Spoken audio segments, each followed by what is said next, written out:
Hi guys, welcome back to my YouTube channel and I hope you're in great health guys. So today's cue card is describe a book that you have read many times. तो यहाँ पर हमने एक ऐसी book के बारे में बताना है जिसको हम काफ़ी बार रीड कर चुके हैं and sub cues are when you read it for the first time. तो यहाँ पर हमने बताना है कि ये बुक हमने पहली बार कब रीड की थी।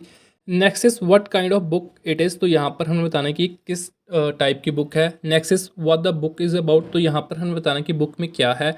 And the last one is explain why you like read it again. तो यहाँ पर हमने बताना कि हमें क्यों अच्छा लगता है इसको बार बार रीड करना। So before we start the sample answer guys please hit the subscribe button and don't forget to share this video. So let's begin the sample answer guys.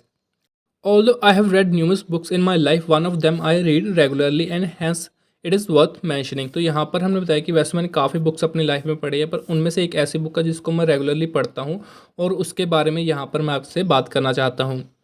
I vividly remember reading it for the first time when I was at home due to the lockdown imposed during the corona virus pandemic. तो यहाँ पर हमने बताया कि मेरे को अच्छे से याद है ये बुक मैंने पहली बार तब पढ़ी थी जब पैंडमिक आ गया था और लॉकडाउन लग गया था। I was free during those days and someone advised me to read a book named The Compound Effect। तो यहाँ पर हमने बताया कि उस टाइम लॉकडाउन लगा हुआ था, मैं काफ़ी फ्री था, तो एक किसी ने मेरे दोस्त ने जब मेरे किसी नोन ने मेरे को एडवाइस दी कि मेरे को एक बुक पढ़नी चाहिए जिसका नाम था the compound effect. I immediately order it and from that day I have read it up 10 times with determination dedication and discipline. तो यहाँ पर हमने बताया कि मैंने फिर इमीडिएटली इसको ऑर्डर कर लिया और मैंने डे 1 से इसको पढ़ना शुरू कर दिया बार बार। अब 3 का मतलब होता है कि मैनी टाइम्स की बार बार इसको मैंने पढ़ना शुरू कर दिया विद डिटर्मिनेशन एंड डिसिप्लिन।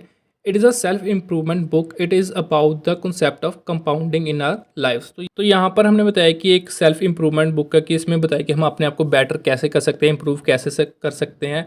और इसका जो कंसेप्ट है इसमें बताया गया कंसेप्ट ऑफ कंपाउंडिंग का बताया हो।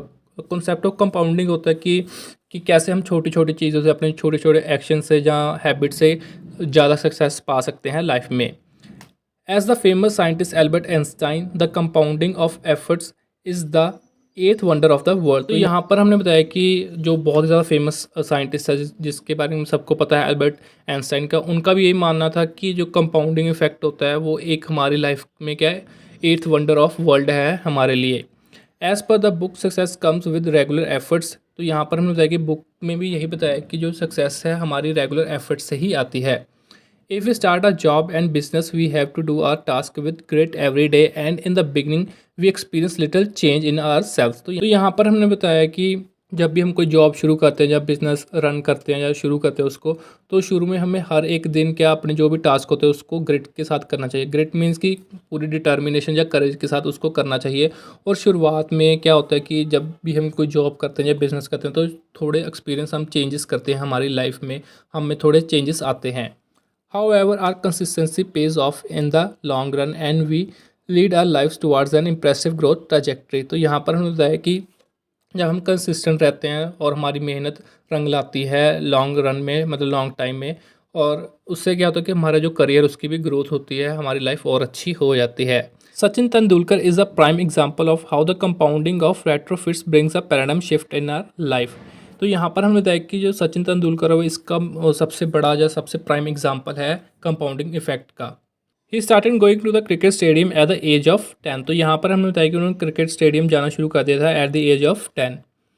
Every day he would reach there at 4 AM and practice for 4 hours. तो यहाँ पर हमने बताया कि हर दिन वो क्या सुबह 4 बजे स्टेडियम में पहुँच जाते थे और 4 घंटे लगातार प्रैक्टिस करते थे। He followed this routine for 24 years which held him become the number 1 batsman in the world. तो यहाँ पर हमने बताया कि यही चीज़ उन्होंने यही रूटीन किया 24 साल तक फॉलो किया और इसी चीज़ ने उनको वर्ल्ड का सबसे अच्छा नंबर 1 बैट्समैन बना दिया। I like to read this book repeatedly because it motivates me to do my task sincerely. यहाँ पर हमने बताया कि इस बुक को मेरे को दोबारा दोबारा पढ़ना अच्छा लगता है क्योंकि ये मेरे को मोटिवेट करती है ताकि मैं अपने जो टास्क है उसको अच्छे से कर सकूँ, सिंसियर तरीके से कर सकूँ। सो दैट्स इट गाइज, ये था हमारा sample answer regarding this cue card. तो इसके फॉलोअप्स भी जल्दी अपलोड हो जाएंगे। So make sure to subscribe to my channel and share this important video with other students as well and I will catch you in the next one. Till then take care and good luck for the preparation guys. Thank you.